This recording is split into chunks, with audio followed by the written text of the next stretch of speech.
Nous sommes à Grasse, dans les Alpes-Maritimes, capitale mondiale du parfum, célèbre pour ses fleurs et ses oliviers, grâce à une combinaison idéale de soleil et d'eau. On sait que le soleil va durer encore 5 milliards d'années, mais pour l'eau, c'est beaucoup moins sûr.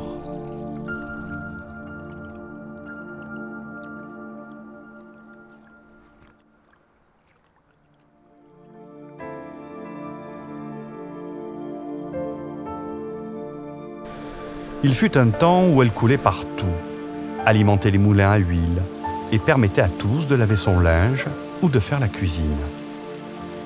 Chacun se servait pour ses besoins, sans compteur, sans facture. Avec l'urbanisation croissante, les besoins ont explosé, l'eau est désormais facturée. Certains, de plus en plus rares, comme Hubert, huilier depuis 4 générations, ont connu cette époque. Ce que j'ai vu, moi, à l'époque, dans les années avant 56, elle faisait tourner 27 moulins à Grasse. Et je les ai tous vus marcher. Pendant la guerre, il n'y avait pas une olive qui se perdait. Et tout ça faisait que c'était quand même bon pour l'économie grassoise. Parce qu'il ne faut pas oublier que l'économie grassoise, il n'y avait pas que les parfums. Les huiles, c'est un support du parfum. Et dans la quasi-totalité des parfumeries, il y avait un moulin à huile, aussi pour leur parfum. Donc l'économie grassoise était aussi autour de l'huile. Cette eau, à l'origine farouche et sauvage, si forte qu'elle peut couper des montagnes, nous n'avons eu de cesse de vouloir la domestiquer. Mais l'homme, qu'est-ce qu'il veut faire? Il veut tout diriger lui-même. Donc il veut diriger un cours d'eau d'un côté parce que ça l'empêche de faire autre chose de l'autre côté. Mais quand l'eau se met en furie pendant les grands orages, elle retrouve sa place. Et c'est là qu'on dit, oh là là, on a été inondé. Tiens, pardi, on a été inondé. Si on n'avait pas fait ce qu'on a fait, on n'aurait jamais été inondé. Parce qu'on a voulu diriger ce que la nature avait fait, et l'homme s'imagine toujours d'être le plus fort, mais c'est pas vrai, c'est la nature qui est plus forte. Mais plus que tout, c'est l'utilisation que l'on en fait qui révolte Hubert. Elle n'est pas rare, l'eau, elle a toujours été de la même façon. Seulement, on ne l'utilise plus à bon escient. Regardez, vous êtes sur la côte d'Azur, faites le tour sur un ponton de la côte d'Azur et comptez le nombre de piscines qu'il y a. Avant, elles n'existaient pas, ces piscines. Ils sont à 5 minutes de la mer, ils ont tous une piscine. C'est pas du gaspillage, ça? Et pourtant, même lui convient qu'il faut bien en réguler la distribution. Qu'il y ait une régulation, c'est sûr qu'il a fallu cette régulation. Parce qu'autrement, c'était le plus fort qui avait de l'eau et le plus faible qui avait rien du tout. Ça, c'est bien, je ne dis pas qu'il ne faut pas le faire. Mais je pense que celui qui n'a pas beaucoup d'eau, c'est celui qui ne peut pas se la payer. Et celui qui a beaucoup d'eau, c'est celui qui peut se la payer.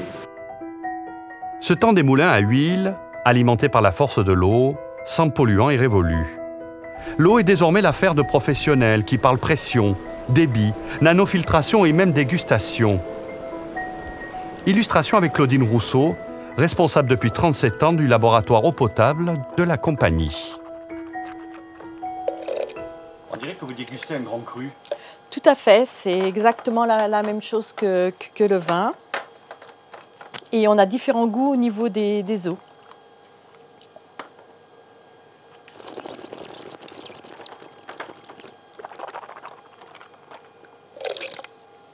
C'est parfait. On a vraiment une mission de potabilité d'eau et la potabilité de l'eau, c'est la vie. Une fois que l'on est sûr de sa qualité, l'eau doit être acheminée chez l'usager. Pardon, le client. Puis traitée avant rejet. C'est le métier de Frédéric Ancus, gestionnaire de patrimoine à la Lyonnaise depuis 1982. Donc au niveau de la vessie, il y a un problème actuellement. Il faudrait changer les vessies, parce que les renouveler, quoi. Renouveler les vessies. On les a renouvelés il y a longtemps, il y a au moins un peu d'une dizaine d'années. Ah oui, il y a au moins Vous êtes en train de faire quoi là exactement? Et ici on est donc sur un filtre sur les hauteurs de Grasse. Donc vous avez l'eau ici qui traverse le filtre et dans le cadre de ma mission, je suis venu contrôler le bon état de fonctionnement de cet ouvrage parce que c'est important pour la distribution de l'eau et pour l'eau potable. Et ma mission donc c'est de vérifier que ce filtre fonctionne bien et qu'on pourra toujours approvisionner en eau de qualité, en eau potable, les clients, les abonnés. Voilà, donc si tu veux on part au suivant, on a vu tout à l'heure. Il est vrai qu'il est tellement facile de faire couler de l'eau d'un robinet qu'on imagine mal toutes les étapes nécessaires en amont. Notre travail, et j'y travaille depuis une trentaine d'années, c'est que, effectivement, ce travail est un petit peu masqué.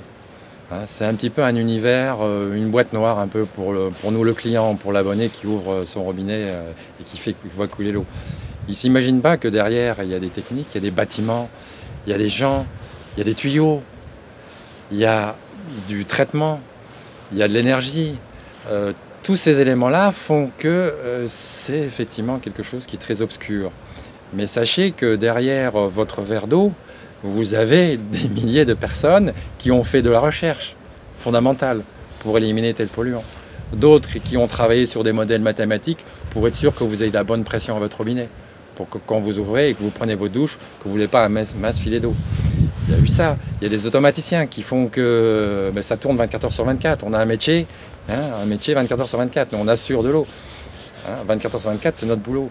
Et ça, on est conscient que c'est notre métier et que s'il manque d'eau, c'est une catastrophe chez nous. C'est vraiment un traumatisme et qu'il n'y ait pas de l'eau au robinet chez le client. Une fois l'eau acheminée vers le client, elle est facturée. C'est là qu'intervient Jeanne, au service comptable depuis 1988. Elle entend bien ce qui se dit sur le prix de l'eau, les accointances avec les élus. Ancienne employée de la régie municipale passée à la Lyonnaise, elle voit désormais la différence et n'est pas dupe des tractations des étages supérieurs. Le problème, c'est que c'est dans les sphères entre les grosses têtes, quoi, ceux qui veulent renégocier à la baisse, parce que ça fait bien, vous comprenez, de renégocier à la baisse. Parce que moi, on en a beaucoup souffert au niveau de la facturation, parce qu'il faut que ce soit juste, et à chaque fois, ils nous reviennent dessus. Mais ils ne comprennent pas ça, ils comprennent ça. Il faut revenir dessus, il faut connaître son sujet par cœur, et savoir... Bon, on a des cadres qui défendent très bien ça, parce que moi, les gens, les grands pontes du CKC, je ne les vois jamais, grâce à Dieu. Jeanne, qui surveille les encaissements et possède le pouvoir de coupure pour non-paiement de ses factures, relativise le rôle qu'on peut lui attribuer abusivement, celui d'assoiffeur du peuple désargenté. Nous, on est la Lyonnaise des eaux, comme les régies d'ailleurs, sont des collecteurs de fonds. Parce que si vous regardez, vous décortiquez une facture, vous vous rendez compte qu'il y a plein d'argent qui n'est pas pour nous. Or nous, quand on fait payer l'eau, on alimente donc les agences de l'eau, les communes, etc. Et en plus, si ces factures ne sont pas payées, et qu'elles sont soumises à relance, c'est de notre poche. Si c'est soumis à coupure, c'est notre pouvoir de pression sur les gens pour de l'argent pour les autres. Et les autres, ce sont les élus. Et aucun aujourd'hui ne peut ignorer le problème de l'eau et de sa distribution. L'eau ne sera plus dans quelque temps un produit libre d'accès, tant la vie des dernières décennies a contribué à sa raréfaction en termes de qualité. Je crois que l'eau va devenir extrêmement précieuse dans les décennies à venir et qu'elle mérite presque un culte.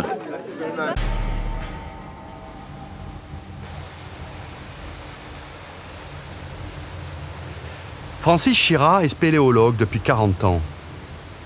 Il nous amène à la résurgence de la Foue, là où l'eau de pluie sort de terre après avoir été filtrée par les massifs montagneux. Ah, voici le lac. On arrive à la plage. On va pouvoir se baigner.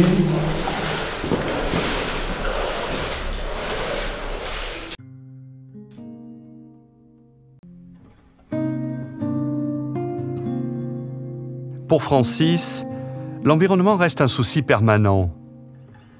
Il se sent comme chez lui au sein des entrailles de la terre. En surface, non loin de là, Johanna Luzy fait un peu la même chose. Elle est agent du patrimoine du syndicat de la Haute-Siane, ou plus poétiquement, veilleuse de l'eau. Et le geste, de toute façon, vous êtes près de l'eau, le geste, il est automatique. Personne ne peut s'empêcher d'aller la toucher. Personne. On est au bord de l'eau, on va mettre la main ou le pied. On va la toucher, on a besoin de cette sensation. Préserver cette fraîcheur, la qualité de cette eau, souvent souillée par les rejets d'industriels ou de pique-niqueurs qui laissent tout sur les berges. Johanna travaille beaucoup là-dessus avec les enfants. Les enfants, c'est plus facile. Et puis, ils ont l'esprit tout neuf. Vous pouvez leur mettre toutes les choses dans la tête. Et ils l'ont... C'est tout neuf. C'est pas rempli de nos soucis, la vie, la crise. C'est tout neuf. Donc eux, ils comprennent 3 fois plus vite que nous. Nous, on a mis un temps à se dire, tiens, il faut plus faire ça. Mais eux, c'est normal pour eux. Quand on leur a expliqué, c'est normal. C'est eux qui vont vous dire, mais qu'est-ce que tu fais? Pourquoi tu jettes ce papier? Pourquoi tu as jeté ce mégot là? L'idée d'un bien commun, précieux et qu'il faut préserver, fait peu à peu son chemin. Pour accélérer cette prise de conscience, la Lyonnaise des Eaux a financé un projet plutôt original. Une pièce de théâtre, une création collective autour du thème de l'eau, regroupant salariés, habitants, associations locales et acteurs professionnels. Lancée il y a 2 ans, l'initiative a vite enthousiasmé tout le monde, à commencer par les salariés. Très original, c'est frais, j'engage tout le monde à y aller, c'est formidable. Ma première démarche dans cette action effectivement au niveau du théâtre, c'était d'expliciter et de montrer ce que c'était que notre métier à travers quelque chose d'un peu ludique. De participer à une œuvre collective et puis ça me plaît. Le théâtre, il parle à un plus large public.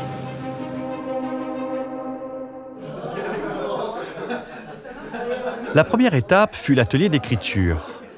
Recueillir la parole des uns, des autres, la mettre en forme, sous la houlette de l'auteur, Michel Bellier.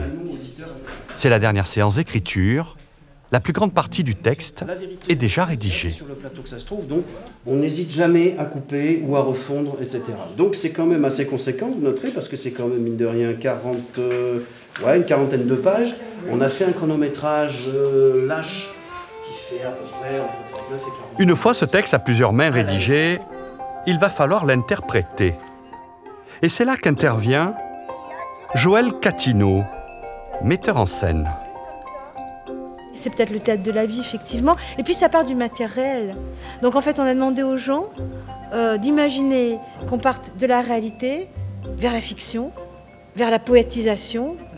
Et on arrive sur les portes du théâtre et sur le plateau. Voilà. Cette alchimie entre professionnels, amateurs et salariés s'est étonnamment bien opérée. C'est génial, quoi, de vivre cette aventure-là.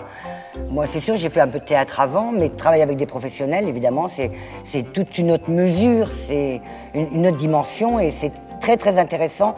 D'autant qu'on voit le projet mener depuis le début, la création avec des ateliers d'écriture qui ont participé à l'écriture de la pièce, Joël qui nous met en scène et qui est d'une patience incommensurable, parce que c'est sûr que faire travailler des amateurs, c'est plus difficile sans doute que de faire travailler des professionnels.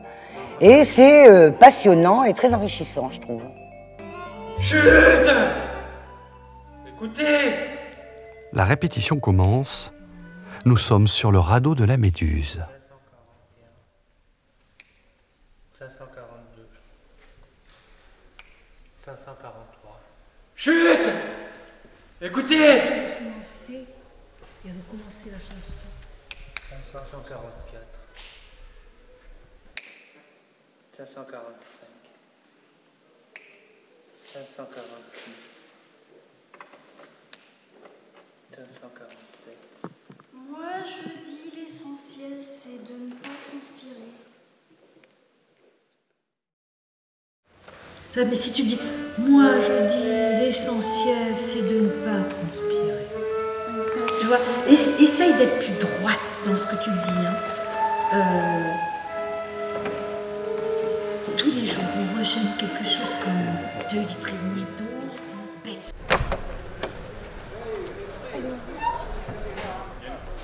Il est presque 22 heures. Une fois n'est pas coutume. Comme tous les week-ends, ils sortent de répétition, épuisés mais ravis. Je passe te chercher. C'est tard ce soir. Bah oui, Oui, 21h30. Gros on a travail pas mal bossé. aujourd'hui. Et demain, on continue dans cette foulée. quoi. Demain. C'est vraiment très, très, très dur. Commence à être au point là. Ouais, ça marche. Voilà. On est prêt à... Demain, ça va bouger.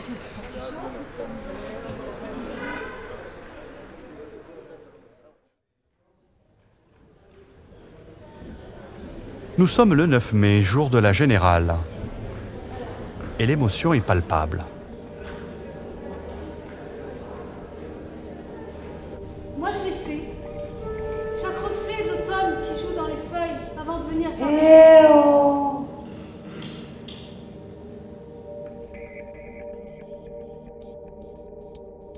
Avoir la main sur le robinet. Vous le sentez?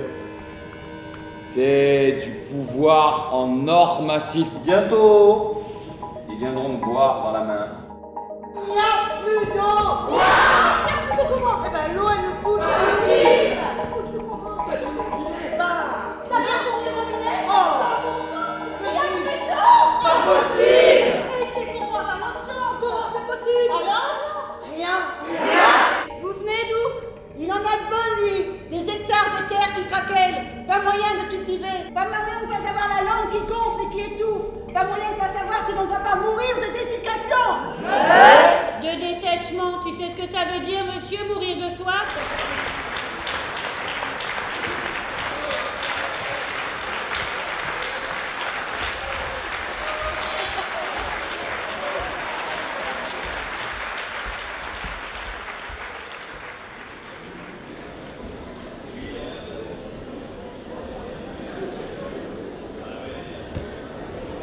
J'ai vraiment été ému ce soir pendant le spectacle. Ému pour toutes les raisons que je viens d'indiquer. Bien sûr, le Théâtre de Grasse a souvent abrité des créations, mais ce soir, c'est exceptionnel. C'est toujours terrible le théâtre parce que c'est un aboutissement qui, en l'occurrence, là, dure depuis... Enfin, c'est un travail qui dure depuis longtemps. On a appris à se connaître, on se connaît tous, on a formé une famille, une équipe, etc. Et donc, on est là tous là ce soir pour l'aboutissement de ce pourquoi on est là. Et d'un coup, on s'aperçoit aussi que c'est déjà un peu la fin. Ça, c'est terrible. On s'est amusé. Qu'est-ce que vous en tirez de cette expérience? Maintenant, après le stress, maintenant, c'est la joie, quoi. On a réussi ce qu'on espérait, et puis on l'a fait. C'est ça qui est dingue. Une belle aventure qu'on a vécue tous ensemble, nombreux. Des gens qui ne se connaissaient pas au départ et qui se sont mis à travailler ensemble sur une pièce construite, beaucoup d'énergie, mais vraiment prête à recommencer pour l'année prochaine quand même. Voilà. Merci. Mais c'est une grande satisfaction pour moi d'avoir permis aussi de faire découvrir des formes de talent, mais aussi de voir quelle implication ils ont eu sur ce projet collectif. Les nuits, les week-ends, les lundis soirs, les mardis soirs, les répétitions, évidemment. Et ça, c'est assez formidable de voir cette implication et de faire le retour devant leurs collègues. Pour montrer que quand on ose et quand on est soutenu, on peut réussir. Étonnant mélange.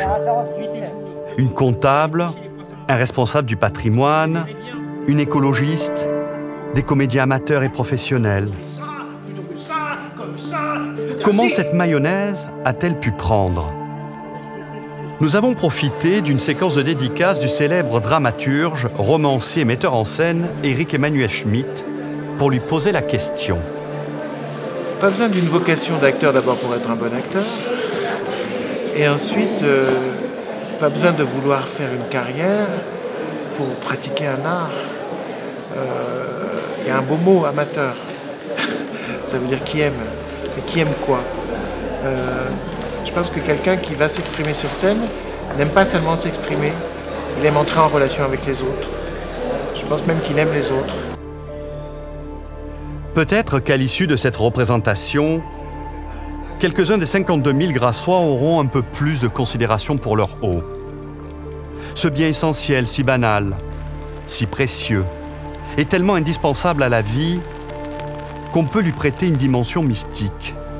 Déjà Hubert, dans son moulin, nous avait mis sur la voie. L'eau, c'est quand même une denrée naturelle qui nous vient du ciel. Donc, si ça nous vient du ciel, il y a bien quelque chose qui se passe. Je ne suis pas suffisamment instruit pour vous dire comment ça se passe, mais je pense qu'il y a du spirituel là-dedans. Parce que ça ne tombe pas tout seul, ça ne tombe pas n'importe quand et n'importe comment. Impression confirmée par le philosophe Frédéric Lenoir, directeur du Monde des religions.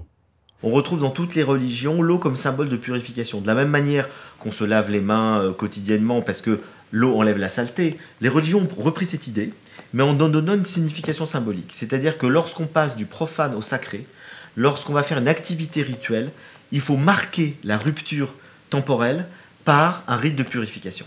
Et ce rite de purification, on se lave les mains, on se lave le visage, on se lave les pieds avant de prier ou avant de manger. On retrouve ça très fortement dans l'islam et le judaïsme. Ce sont les deux religions où les purifications par l'eau, pour bien montrer qu'on est dans un espace sacré, sont très importantes. On le retrouve dans l'hindouisme, notamment avec la purification dans l'eau sacrée du Gange, mais on le retrouve aussi dans le christianisme où le prêtre se lave les mains juste avant de consacrer l'hostie.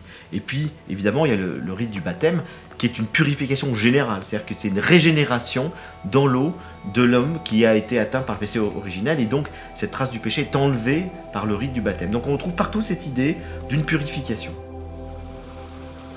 Toute cette eau que nous captons, distribuons, consommons, nettoyons, elle finit toujours au même endroit, dans la mer.